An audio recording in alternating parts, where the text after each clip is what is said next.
Hello, and welcome to this another recording with a writer on Sindhi Boli Otak podcast series. I am absolutely delighted to welcome Isha Merchant, who is a very young and new writer, emerging, and she has just written a book called The Swing. In Sindhi, we would say Pingo. And we'll talk about Pingo later, but first we will have a brief from Isha to tell us about herself, and then we'll talk about her motivation to write the book, inspiration to become a writer, and hopefully Isha will throw some light on some of these aspects and introduce yourself before we get into the book. So, hello, sir, and thank you for having me on your podcast. About the book and how I started, I have always loved writing, and also I have always loved my mother's stories about her life when she was little and her grandmother's stories. Uh, and the Swing's protagonist, Padma Bajaj, is actually based on the real life character of my great grandmother, also Padma Bajaj. And this story is part fiction and part true story and revolves around her migration story from Pakistan to India. Uh, this book originally started out as a gift for my mother. My mother always missed her grandmother a lot. She was very close to her. And I wanted something that would remind my mother of her. But the book soon turned out to be a lot more than that. And I started learning more and more about the Sindhi culture that I knew quite little about. And yes, the finished product is finally, I think, The Swing. But the Sindhi part of it, the cultural part of it, I feel like I've learned a lot more about Sindhi culture after writing the book rather than while I was writing the book. And it's really inspirational to know what was the condition of Sindhis before partition, during partition, and after partition. Yeah, so you're still in school, if I'm not mistaken, Isha. Yes, sir. I'm 15 years old and I'm studying in the 10th grade in Bangalore. Okay, that's amazing. Uh, People of your age are generally reading, are beginning to read serious stuff, and you start writing and publishing. And I think you have written more than this book. I could see that from your website. Yes, sir. When I was 11 years old, I published my first small story on pet fiction. And this is my third book, my Third first book, novel. and I am so pleased to hear that you visioned of this book came to you as a gift for your mom. Yes, sir. This is absolutely fantastic because the book has a lot of motherly stuff in the main character that we will talk in a moment. Yes. But would you like to tell the viewers and listeners what has been early influence in terms of you becoming a reader, writer? Are there any books or events that took you towards reading and writing? I think I've always been a reader. I remember reading a lot of books, small books, silly books at a young age also. But I think my love for reading, as far as I remember, came prominently when I was about 9 years old. And I stumbled into the fantastic new world of books. So I have been reading a lot. And slowly I began loving writing too. I started out with poetry in fourth grade, and I still continue, but it's not as frequent anymore. Um, I have also, and prose, I suppose I started only about when I was 10 or 11. And hopefully, I have developed a lot since then in terms of writing style and maturity in what I write. Um, I don't think there are any specific books or events that helped me in my love for reading. I think it came with time, and it's only growing even now. That's wonderful to know. It's only growing.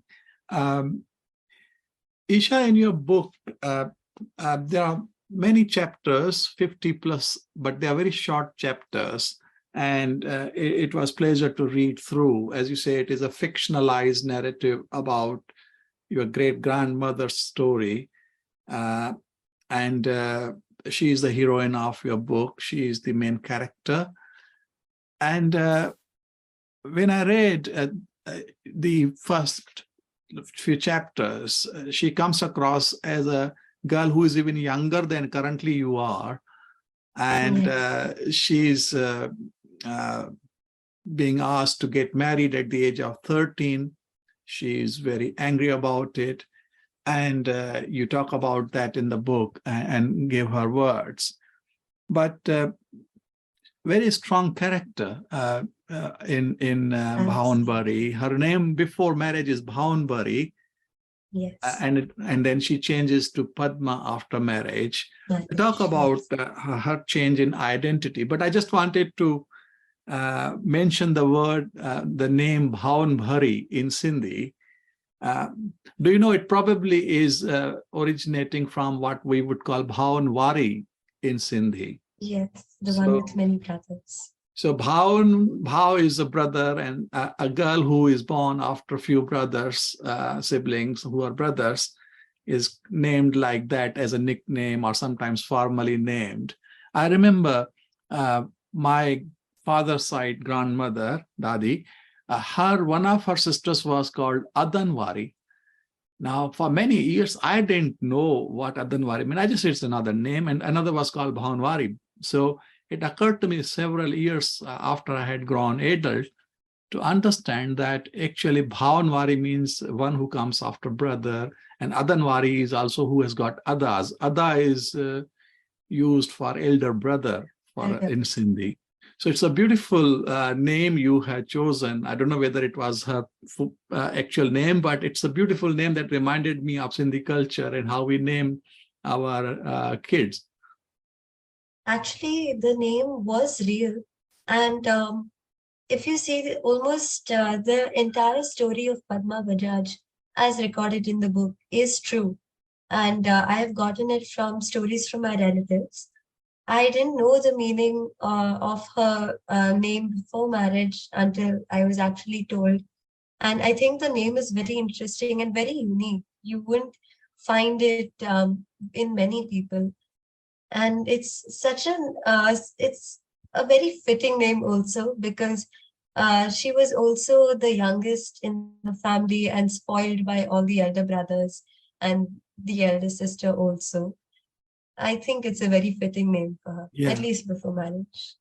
Yes, and you as the growing young person, she is dotted by her brothers. They give her gifts, they look after her, they pamper her, and that's why her disappointment is even stronger when she's told by parents to get married at the age of 13, and she expresses her disappointment quite clearly. Yes. So even in her later years, when she was a grandmother and just as headstrong as ever, a no-nonsense woman, um, she would always tell her children and her grandchildren that Shiksha insan jo chyo netar hundo hai. Education is the third eye of man. She believed in education, and I think that was one of the most admirable traits. That even if she didn't get educated, she wanted her entire family to be educated.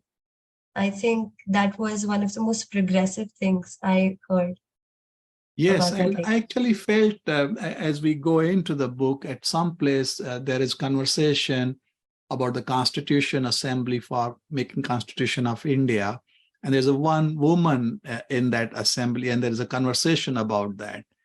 And there are Yes. other places where I felt that you were trying to introduce an element of feminism. There's a touch of feminism in the character. Is that? Yes, definitely. my great grandmother, she would say, um, my daughter and my granddaughters will be given the same treatment as any son or sons of mine. And I really liked that about her. Um, she was very protective of them, but even so, as I've also written in the book, she wanted all of them to be educated equally. And she was really a feminist. She believed in women's rights and girls' rights in those times. She was truly admirable in that Yeah. sense. Now, this is quite something because we are talking of 1930s, about 90 years Yes, ago. So you cover a span of about 15 years in the story, starting in somewhere around 1933, and the story ends in 1948 once the family moves to India. And I wouldn't give the secret what happened when they reach India, but we will talk about trials and tribulations of the migration. So this is a period also very interesting to note, quite historic period, because that was time when the world was just coming out of the Great Depression in 1929. In the Western countries, there was problem. We had during the same period famine in India, even though it was at that time under British rule. The Indian freedom struggle was peaking towards the end of 1930s and in early 40s. And indeed, there was World War II. And there was a yes, whole backdrop to that story is this bigger geopolitical thing going on in the region, South Asia, as well as around the world. And Padma comes across as quite well aware of a lot of political and general affairs that are going on in the society. How does she become aware? so my great grandmother was generally inquisitive by nature, but also Padma, my great grandmother, and Teomal, my great grandfather, they had a very close relationship. They were practically best friends. And I think he also, with a very keen interest in geopolitics, he also kept his family well informed about what was going on. And of course, my great grandmother, she was very well versed in Sindhi. So I'm assuming she probably read newspapers or heard the radio. I think those are some ways she uh, kept in touch with the outside world. And as you said in the book, I've put a background of a greater political game to the partition and what was going on in the world at the same time. But interestingly, I have researched a lot about what was going on in India and um, the world at that time, and not much has made it into the book. Only parts I thought were relevant to the story. But I would definitely recommend readers to go out and research because we have a lot of material available to us in online archives and books, and of course, podcasts. But we are often ignorant, and there is such an amazing amount of information that we do not learn in school. Unless we take initiative, we will lose all this rich history and culture back in 1947. Yeah. Now, your comments prompt two questions or observations, Isha, for me. Uh, that you mentioned there's so much outside the school syllabus that one should be aware of when one is growing. And easiest way is to read. And obviously, there are many more mediums today to understand world around us and past and present and what might happen. So you mentioned that as an extracurricular intellectual pursuit through meaningful medium is so important, and reading is particularly important. But at the same time, you say importance of understanding one's past and looking at the reliable information. So research is very important part of it. So would you like to say something about the way you went about doing research? I think I was very lucky with this story because when I started writing, I did have a basic framework since I based the story around true events. I had my great grandmother's partition migration story, and the level of detail with which she had narrated these to my grandmother and my mother and my mother's siblings, uh, that left me with a lot of ways with which I could connect to different keywords, I would say. Uh, and I had started from there, and slowly one keyword would lead to a book, and a book would lead to another, and that would lead to another keyword, a keyword which would lead to another story, perhaps online. And I would also greatly appreciate efforts like the 1947 Partition Archive, started by Gunita Ma'am. I think the number of stories recorded in that by first-hand partition survivors and the detail in that also helped me get a sense of the chronology. But of course, I think when it comes to chronology in the story, I have to thank my grandmother. Mm. She has been the one of the greatest sources of information for this book. In fact, writing the book was not a smooth process, while I would say in terms of uh, the correct placement of objects even. I would put rubber bands back in 1930s and 40s, and then I would need my mother or my grandmother to point it out that this was not there back then. And I would make late night calls to my grandmother, just asking her, what did Sindhis wear in weddings? Because this is not something I have grown up learning. Yes. But this has been a journey for me, learning so much more about my Sindhi culture and my Sindhi past. That's amazing how story research led you to understand culture better. Um, so now we have Padma marrying into Teumal Bajaj family, who has got an elderly brother who is like a father figure to Teumal. There's a big age gap between them, and Yes. his wife, Pesumal's wife, Teumal Bajaj's Bhabi, Amma, right? Uh, and so that's a very interesting character. I'm sure in most Hindi families, or maybe in most Indian families, you will find a character like Amma. Yes. So again, talking again of the names, first of all, in the story, you start by saying Bhabi, which actually the young children ask this great grandmother of yours, and call her Babi. And again, although she is mother, so rather than call Ma or Amma, she's called Bhabi by her own children also. Tell us a little bit about that, how that comes about.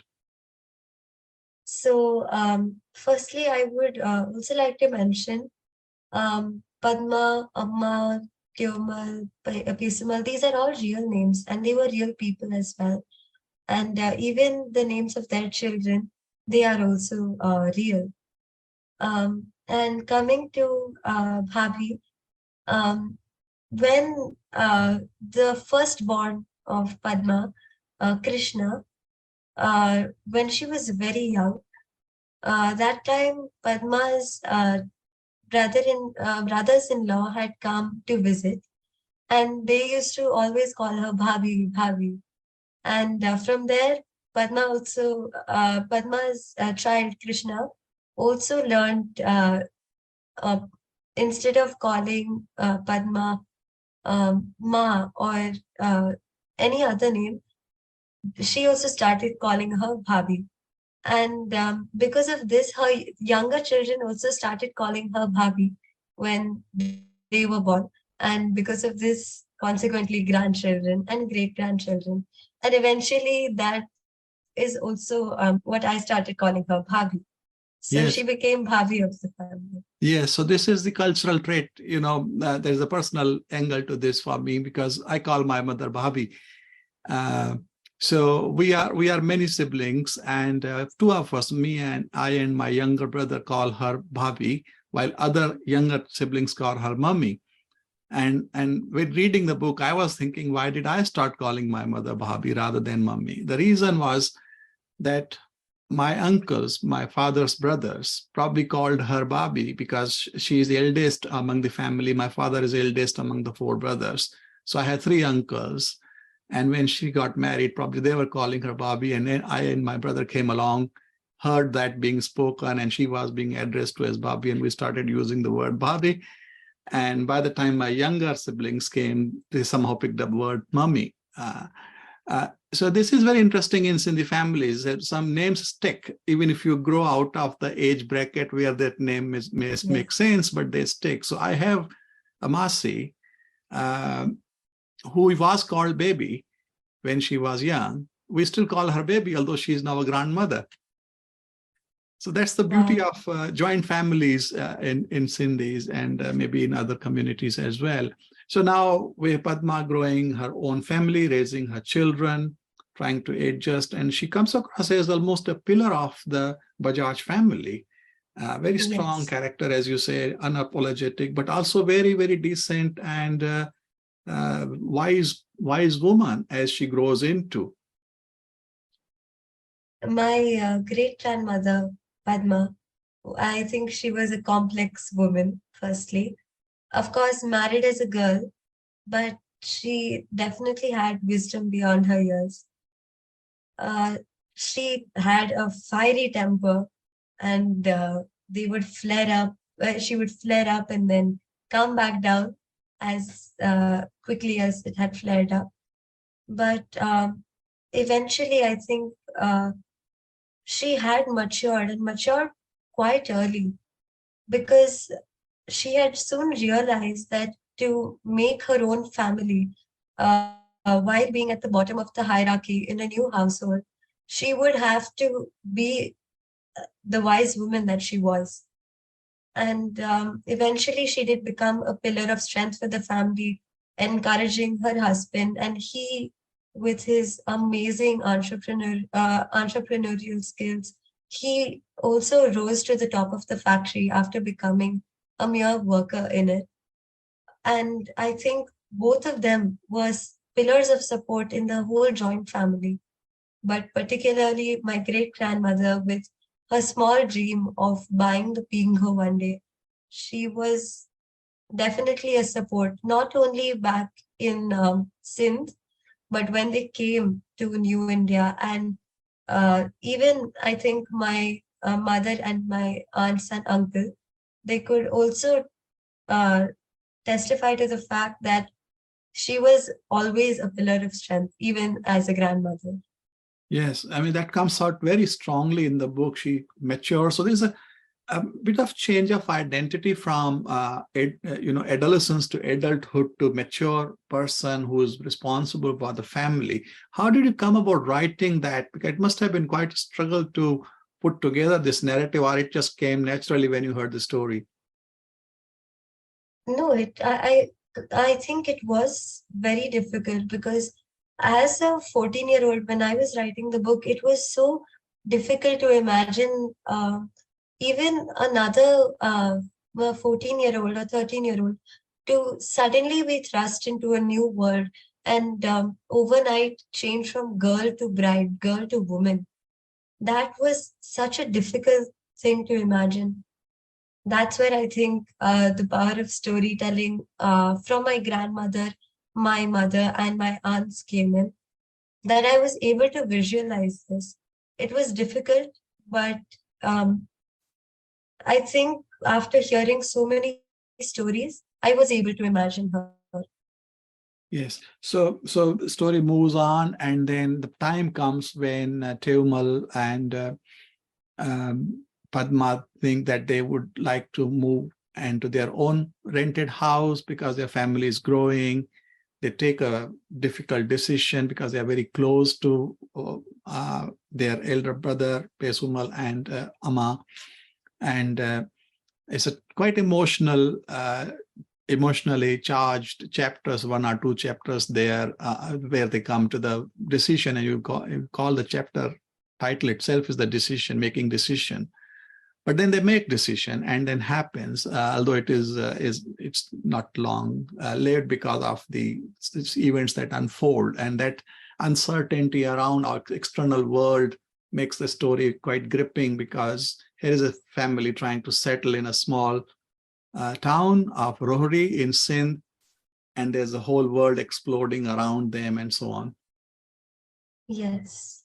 Um, I think when they made the decision that they wanted their own house, even if it was a small one, it was a moment of pride for my great grandfather. I think he always saw himself as a person in the depth of his older brother. Even perhaps you could argue that he shouldn't have seen himself in that way.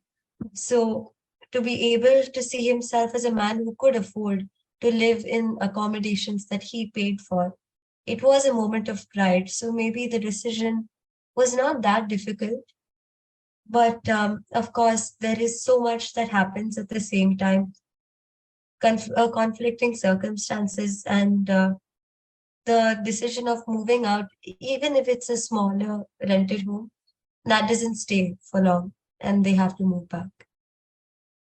Yes, and they do. There are some parts of the story where you bring out the neighborhood and how Padma, although she has got her family, she starts looking out and making friends. And she comes across her neighbor Fatima, who is a widow.